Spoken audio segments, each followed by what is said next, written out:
Hello everyone, I hope that you're doing well. Welcome to this new market review of the 7th of December 2024. Trading at all-time highs. Trading into the unknown. Here on the daily chart of Nasdaq, and as you can see, Nasdaq has been repriced this week towards new all-time highs. Notice that we repriced above the November high, and I'm going to walk you through why the market did what it did. First of all, what I want you to see on this daily chart is the following. What I want you to see is that basically all throughout Q4, the market has been repriced towards the upside. Notice that Nasdaq has done nothing but reprice higher. This has not been the cleanest delivery, and the reason why is because, for example, throughout the month of October, there was a lot of time distortion here, and that was a result of the US elections coming into play during November, of course. But the US elections took place. What occurred? Trump got elected into office and the market repriced higher significantly, creating this sequence of imbalances. We saw the end of November then begin a retracement into the lower end of this sequence of imbalances. And then we saw again time distortion taking place, where there's a lot of back and forth going in this area. And notice that they're just working inside of these CBs right here on the daily chart. I decided to not annotate them, and the reason why is because I do not want my chart to be too messy today. I just want to be out here explaining as best as possible why we expanded higher throughout this week. Because earlier on in the week, what we saw was the following. There was a cracking correlation between Nasdaq and ES relative to the November high, where ES already took the November high, whilst Nasdaq didn't. Therefore, we were waiting for the signs that would confirm to us that Nasdaq would draw towards that November high. Because the moment it would take out the November high, both ES as Nasdaq would be moving in sync, and it would open up the gates for a big expansion higher to take place. And that is what you saw take place right here on Wednesday, where you can see that the market expanded above the November high, and that was the first sign that we would likely see the market really begin to run this week. Now, if we zoom into the hourly chart, what I want you to see is that since the Sunday Open, which took place right here, the market did one thing, and that was run towards the upside. This is the type of week in which every single day you look for one thing, and that is long opportunities. If you try to short against this, if you try to catch a top, then you are likely going to fall into the trap of basically being targeted by these high frequency trading algorithms. That's the result of the following. What I want you to understand is that because the markets were so bullish and they were constantly being repriced higher every single day, what will occur is the following. What will occur is that every single day, retracements will take place, and these retracements will engineer newly engineered buy-side liquidity above the highs of those retracements. For example, what you saw take place right here, where the market ran up higher on Monday, it went sideways and slowly retraced towards the downside, and throughout this retracement lower, what everyone is thinking is, oh, we might have formed a top here, let's begin running it lower, right? You see strong resistance getting created here, and you're like, you know what? Let's place our stop losses above these highs. That is the thought process of every single retail-minded trader. But that's exactly what IPTA is coded to do. It's coded to engineer liquidity, which can be targeted at a later point in time. So the only true way to trade at all-time highs is by expecting every single retracement lower to be manipulation, followed by distribution higher, over and over again, And that is the whole game plan which I had in mind and which my mentorship students knew I was doing this week. So every single day I was basically trading the same way. And in my opinion, this was one of the cleanest weeks of the year. But I understand that for the majority of you, this was probably a tough week to navigate. That was a result of you having to go against basically the primary belief which we have, that we need to always buy low and sell high, or sell high and buy low, because you might be utilizing concepts such as premium and discount, and you might think to yourself, it must turn now. Why is it going higher? We're in a deep premium, right? We should look for shorts. Nope, absolutely wrong. As long as the market is showing one thing, and that is bullish order flow, we keep on looking for longs over and over again. So I'm going to put some lipstick on my chart now, and I'm going to put some annotations on. I'm going to walk you through this weekly delivery on the hourly chart. Now, what I want you to see is the following. What I want to see is that when we open up this week, the market just went sideways for a bit. Monday came along and Monday began an expansion higher. Why was this significant? Monday was the first trading day after Thanksgiving weekend. What we then saw take place was that on Monday, this BC formed right here, which displaced through a specific range on the RE chart. If you pay attention to the old autumn high and you zoom into that reversal area, I want you to pay attention to what the range we displaced through. We saw the market then consolidate up here, and the function of this consolidation is to engineer buy-side liquidity. Tuesday comes along. Tuesday drops lower. Notice how slow it's dropping lower. We reach this REBC. Sells were possible into the REBC, and from that REBC, buys were possible targeting buy-side liquidity. We dropped into the REBC, and we then saw institutional order flow entry drill taking place, where you can see that this candle just wicks into the BC and then immediately rejects it. That right there shows to you that there's an urgency for the market to begin getting repriced towards the upside. If you pay attention to the timings of these candles, you will see something interesting. This was the 9 o'clock candle, and this big green candle was also the 9 o'clock candle. Real gem for those that are willing to dive deep into time. We see the market begin to expand towards the upside, and notice that throughout the morning and afternoon session, buying opportunities were present. From this moment in time, I'm thinking one thing. The fact that we saw institutional order flow entry drill taking place right here is the sign, okay, we're going to draw towards this high first of all. This is the previous day high. But secondly, we're going to draw towards the old autumn high. And when we took out this old autumn high, something very important occurred, and that was the following. We saw the market reprice above that old autumn high right here, and Wednesday opens up. Wednesday opens, drops lower into the old autumn high, and then throughout the London session immediately leaves it, meaning it immediately expands higher. If you pay close attention to this fractal right here. What that means is the following. What that means is that buy side has been offered through that level, sell side has been offered again into the level, and now the market is allowed to expand towards the upside because the price range is being balanced in this area.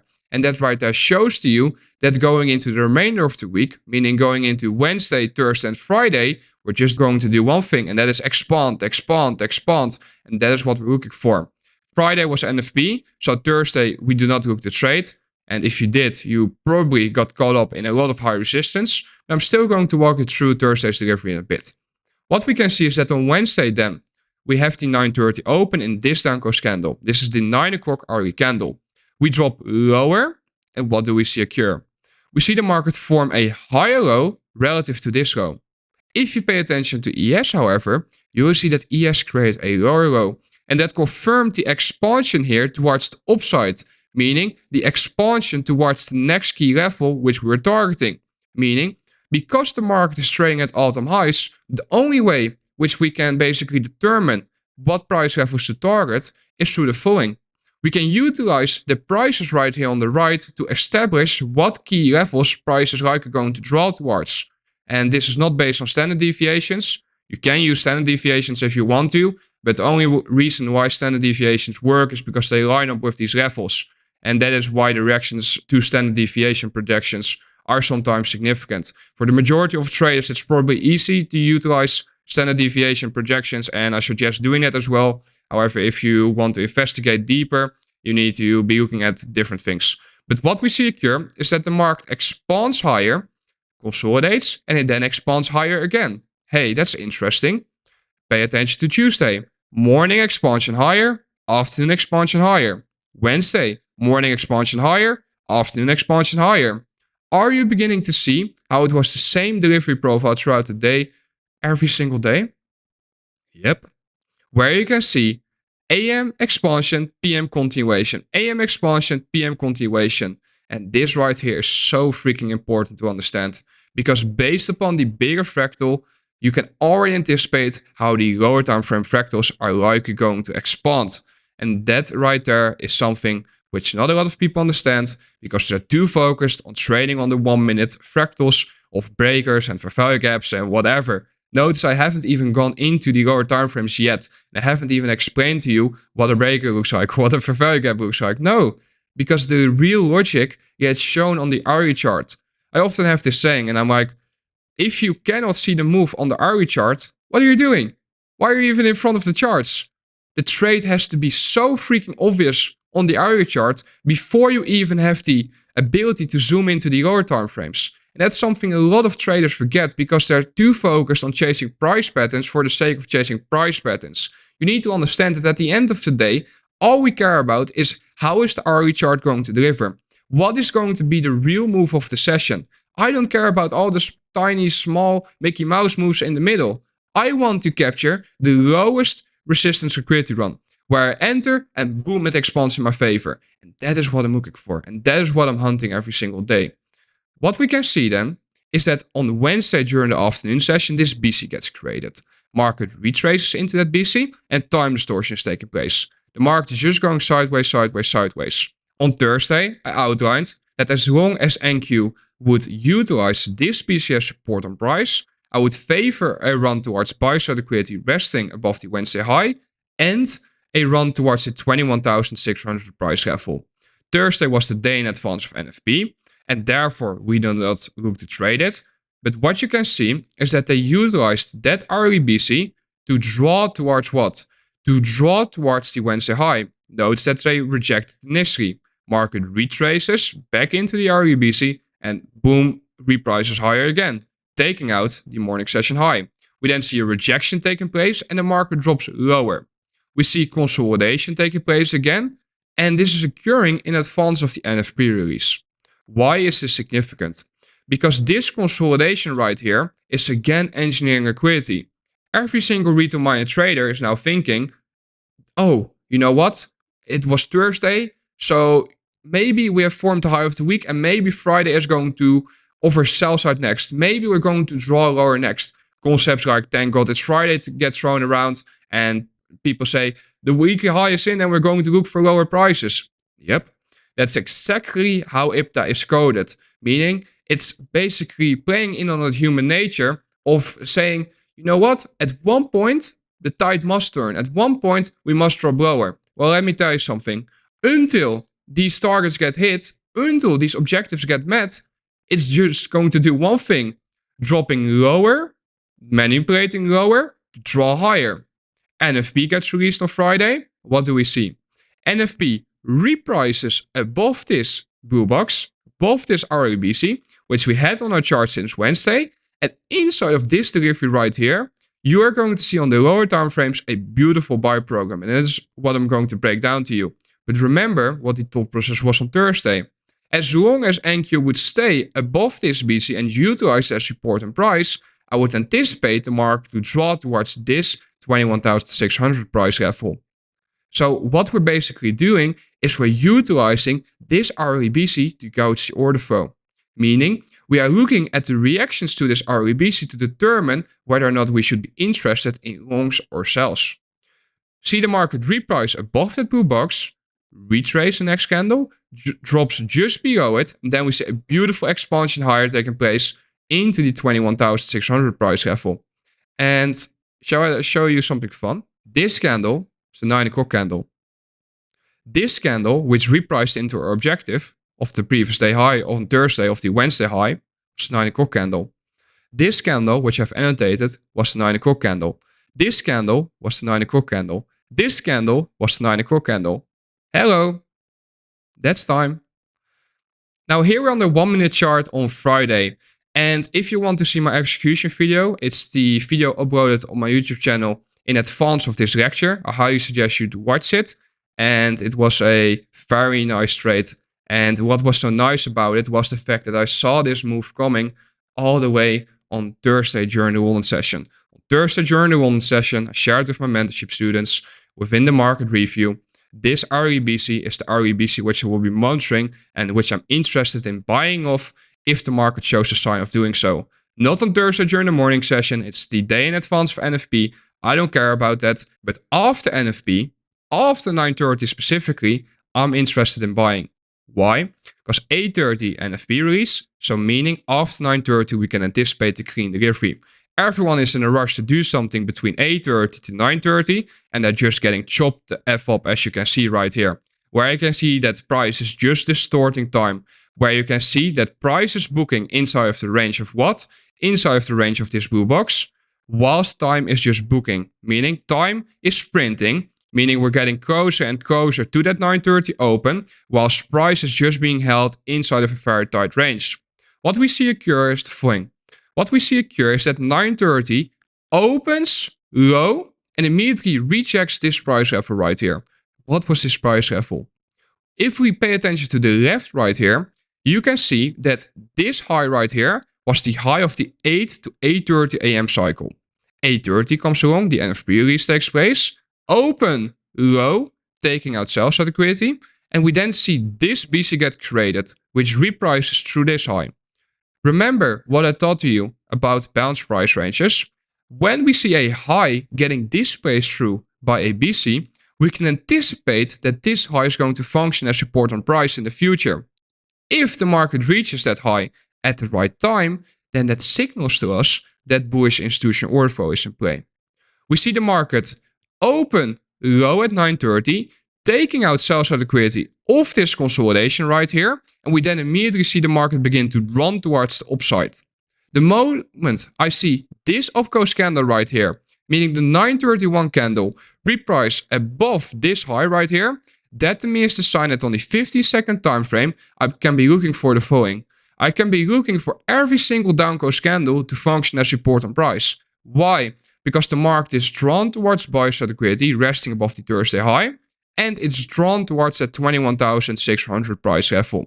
Notice that the market reprices above this high, retraces, spends some time there, and every single time that the market is retracing into that, there's one thing which is taking place behind the scenes, and that's the following. You need to understand that there are so many buy orders that are being forced into the market right here. It's like at a speed that you cannot even imagine. Meaning behind the scenes, there are algorithms which are doing one thing and they're buying and they're buying and they're buying and they're buying and they're buying in this area. Why? Because they know the market has to be repriced towards this price level. And that is why you see this back and forth price action at the high of this candle, which was the high of a previous 30-minute cycle, which was also the high of an imbalanced price range. So the moment the price retraces into that and over sell side, this becomes a balanced price range and we can anticipate a low resistance liquidity run to come afterwards. Beautiful entries and the market expands into our favor and we partial accordingly every single time that key levels get reached. Now, if we pay attention to the full daily delivery, and by the way, I'm going to only break down this trade during this lecture. I've taken other trades as well, which you can see on my YouTube channel, which I've framed already on the RE chart. And if you investigate the RE chart, which I broke down to you, and you zoom into the lower time for fractals, you will see exactly which trades I took. But if we pay attention to the full daily delivery, what you can see is that the market just reached that 21,600 price level and something occurred. Throughout the whole remainder of the day, the market just went sideways. Surely, there were runs higher like here after 1 p.m. or runs lower, but notice that the delivery was just back and forth, back and forth, back and forth, back and forth. And that right there is a sign of bigger time distortion being in play. So with that being said, this lecture comes to an end. I hope that you found it insightful. I hope that you were able to learn something from it. I hope that this lecture has provided you with more insight with regards to why the market delivered the way that it did the past week. I hope that you now understand why shorts were unfavorable this whole week and why there was only one thing on our mind, and that was higher prices. Before I end it, notice that this move higher was the cleanest move of the whole day. This was a very quick and sudden expansion between 9:30 to 10, and after that, you can see high resistance through liquidity runs taking place all throughout the remainder of the day. Why? Because the weekly objective of the 21,600 price level was met. I want to wish you all a very blessed weekend. Thank you for watching this lecture all the way to the end. And as always, I look forward to speaking to you soon. Be safe.